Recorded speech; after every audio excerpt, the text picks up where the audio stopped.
Nous apprenons la sortie de la CEDEAO de 3 pays, à savoir le Burkina Faso, le Niger et le Mali, pour la création de leur regroupement. Cette sortie nous amène à faire quelques réflexions. Pourquoi ces pays décident de sortir de la CEDEAO? Et pourquoi la CEDEAO est aujourd'hui vue comme un instrument inutile ou bien un instrument au service d'un certain dictateur?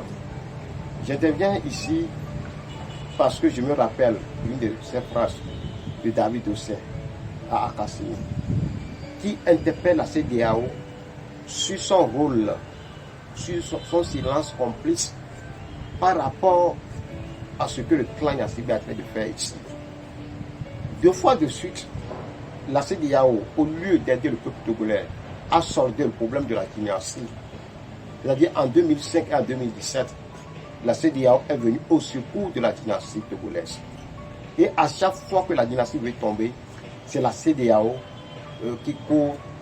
que la dynastie utilise pour le sauver, pour la sauver. Mais aujourd'hui, ces 3 pays qui sortent de la CEDEAO, ils sont amis qui font Gnassingbé, qui n'est que l'enfant sauvé de la CEDEAO et qui n'est que le fruit produit de la France. Ouais. Ce fonds Gnassingbé qu'ils ont sauvé, quand la CEDEAO est dans un tourment décisif aujourd'hui, où il fuse des critiques partout par là, fonds Gnassingbé n'a pas cherché à sauver la CEDEAO.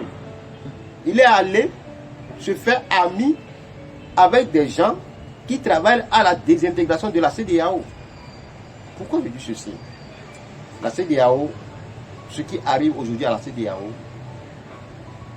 est le fruit des actes inconséquents d'incohérence de la CEDEAO.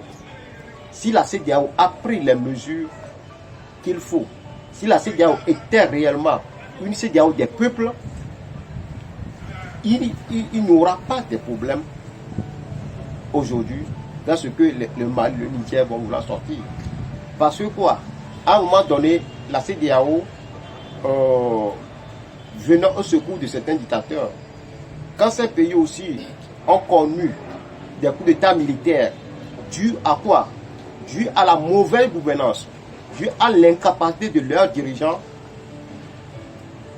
Et ce qui fait que les nouveaux dirigeants sont venus dans l'optique de raménager ou bien d'améliorer ce que leurs dirigeants n'ont pas pu faire, qui a abouti au coup d'État.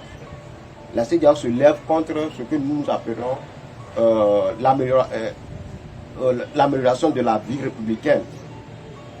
Et ces dirigeants n'ont pas accepté, ne digèrent pas le fait que la CEDEAO s'interfère dans leurs décisions. Et c'est normal.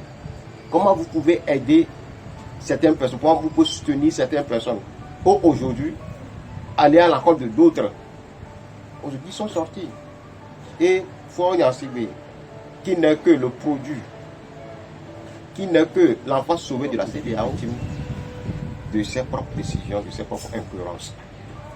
Si la CEDEAO a joué son rôle en tant qu'une institution des peuples, où les dirigeants étaient au service des peuples, aujourd'hui, le Mali, le Burkina, le Niger ne vont pas sortir de la CEDEAO.